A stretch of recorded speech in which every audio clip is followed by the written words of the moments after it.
بسم اللہ الرحمن الرحیم۔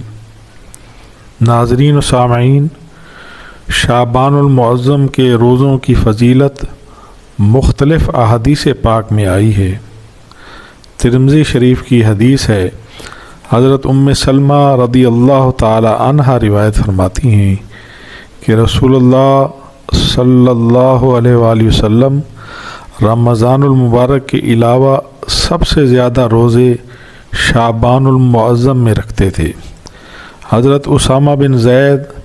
بیان کرتے ہیں کہ میں نے عرض کیا، یا رسول اللہ صلی اللہ علیہ وسلم، میں نے آپ کو کسی مہینے میں سوائے رمضان کے اتنے روزے رکھتے نہیں دیکھا جس قدر آپ شعبان المعظم کے مہینے میں روزے رکھتے ہیں۔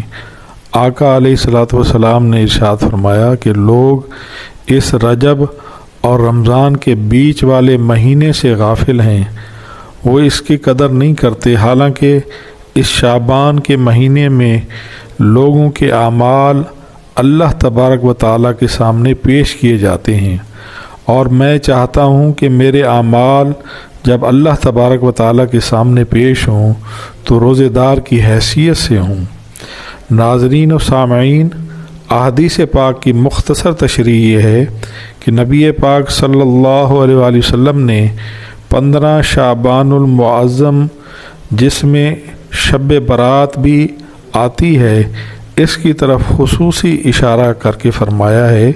کہ یہ وہ رات ہے کہ جس میں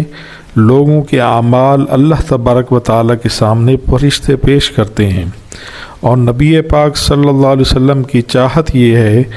کہ میری امت کے لوگوں کے اعمال جب اللہ تبارک و تعالیٰ کے سامنے فرشتے پیش کریں تو وہ روزے دار کی حیثیت سے ہوں۔ اس لیے نبی پاک صلی اللہ علیہ وسلم نے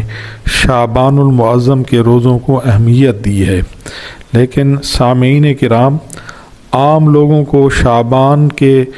15 کے بعد روزے رکھنے سے منع کیا گیا ہے تاکہ وہ رمضان المبارک کے روزے جو فرض روزے ہیں وہ اچھے طریقے سے اور بھرپور طریقے سے رکھ سکیں اور اپنے جسم میں کمزوری محسوس نہ کریں۔ اللہ تبارک و تعالیٰ سے دعا ہے کہ اللہ تبارک و تعالیٰ ہمیں شعبان المعظم کے روزے زیادہ سے زیادہ رکھنے کی توفیق عطا فرمائے، آمین۔